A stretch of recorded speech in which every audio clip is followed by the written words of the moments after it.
There's an ancient Chinese tale, a story about the great archer, Hao Yi. He was so great that when the 10 suns in the sky started scorching Earth, he took it upon himself to shoot them down, one by one. 10 suns, or in our case, 10 fortune cookies. Remember this, because there are more parallels between this story and China's own current two-wheeled adventure.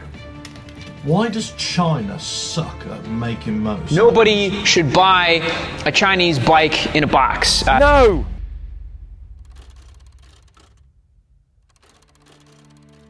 Eight years ago, if anyone asked me anything about Chinese motorcycles, I would have immediately dismissed them. Throw it away, get an old Japanese bike. You know it, we've all been told this at one point in our two-wheeled lives.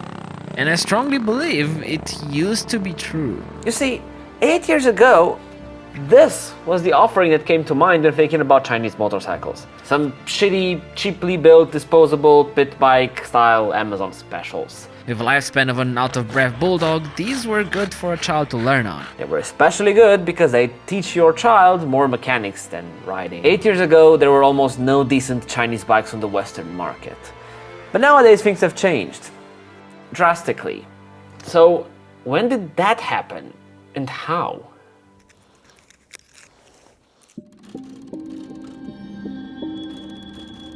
If we're honest with ourselves, it's hard to believe that such a big nation wouldn't be capable of building something with decent quality for all these years. They have smart, bright people, both engineers and business executives. They're not dumb, right? They can't be. Thing is, you don't have to dig much to find what these people lacked. Incentive. The reality is, well, not common knowledge, China actually had a 13-year-old motorcycle scrapping scheme.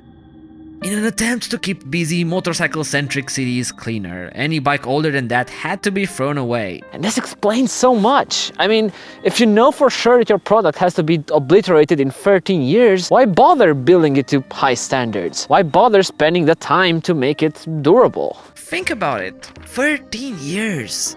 That would mean that I would have exactly 15 days from writing the script when I would have to scrap my supermoto. It would mean that any first-gen BMW S1000RR would be gone, scrapped.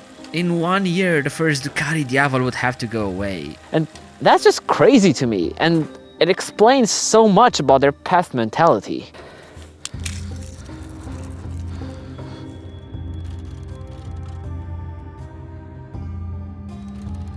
That's a challenge for any new manufacturer desiring a slice of the Western motorcycle world. Because around here, most of us have a strong, deep passion for burning gasoline. That's passion towards the sport, towards brands. You see, it's not enough to have a good product. You have to have a good name behind it. To have us feel something. To gain our trust. And gaining trust is easier said than done. This passion makes us really conservative, advert to change. Is it good? Is it bad? I can't tell you. But it is real.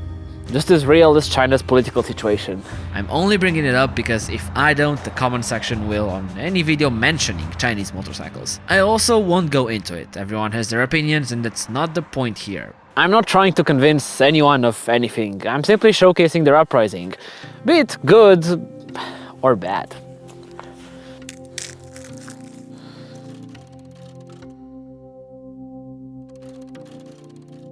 I would argue that opportunity came straight from Europe and the United States. The thing is, the Chinese market was in an outright price war, bidding their way to the bottom. And that's what happens when motorcycling is a necessity for most. Problem is, when addressing the Western world, you can't copy the same attitude. Because selling a product of need to a person of privilege is like gifting your parents a new Bop It toy. That's my point. In Europe, US and other similar places, riding bikes is a privilege. People do it because they want to, not because they need to. And the West showed that to them in the past few years. Case in point, CFMOTO and KTM. Their partnership started in 2011 and ever since, CFMOTO have been getting more and more relevant on the motorcycle market. Coincidence? Maybe.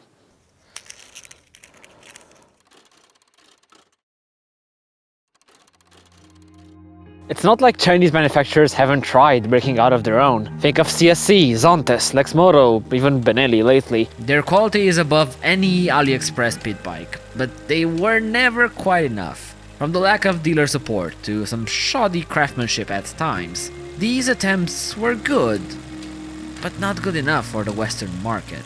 The thing is, while trying to adapt, their old ways were still shining through. They were still in a price war mentality, and that meant cutting corners. And well, Europeans are more fans of squares rather than circles. And yet, in the past few years, there are a couple manufacturers that seemingly broke out of the mold. And one of them is seriously threatening the old school off-road kingdoms.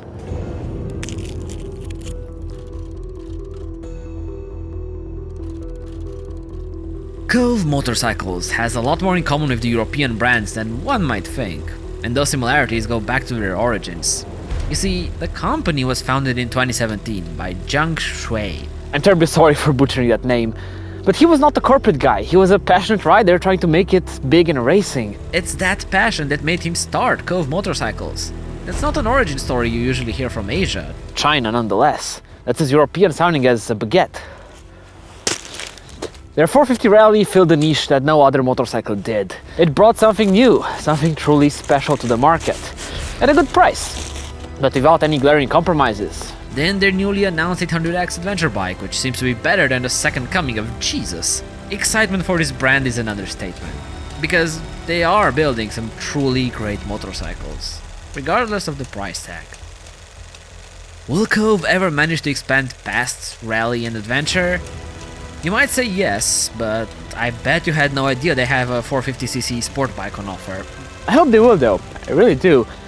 That's what makes KOVE special. It started as a passion project and that resonates with a lot of the Western world. And while this is the better Chinese motorcycle success story, there's another brand that is even more impressive, for completely different reasons.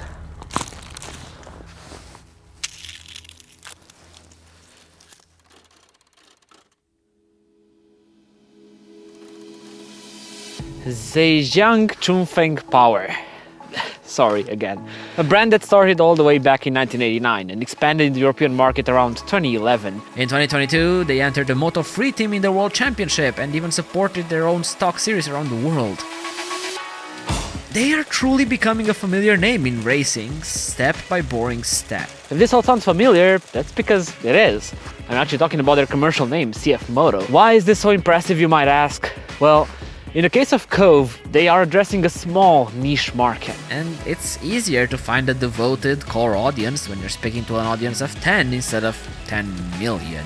That's the impressive part about CFMOTO. They are reaching critical mass among mainstream manufacturers. They're competing head to head with your Hondas, Kawasaki's, KTM's even. Funny enough. While this competition seems as exciting as two sloths making love, it's actually a much harder battle to fight. And sure, they're not 100% there yet, but they're an arm's reach away from stepping on that podium.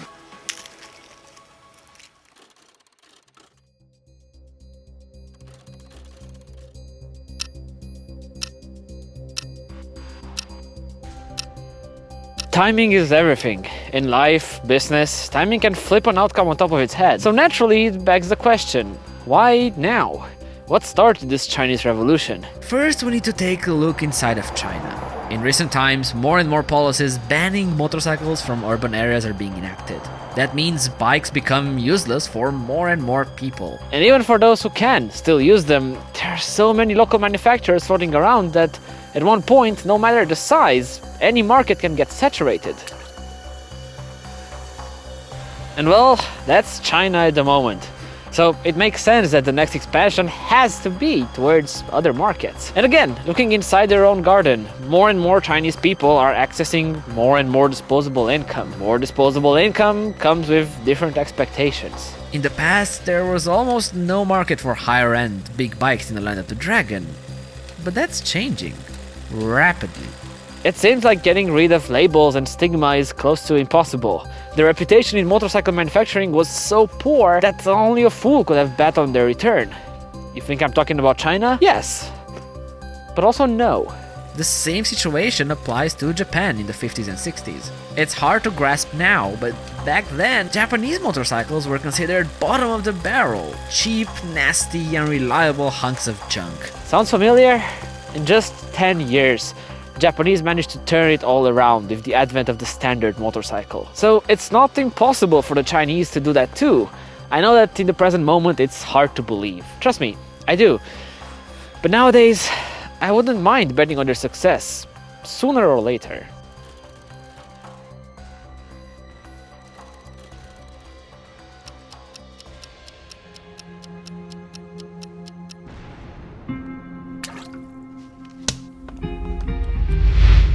9 fortune cookies, or 9 out of the 10 suns in the original story. That's how many Howie shot down before the world returned to normality.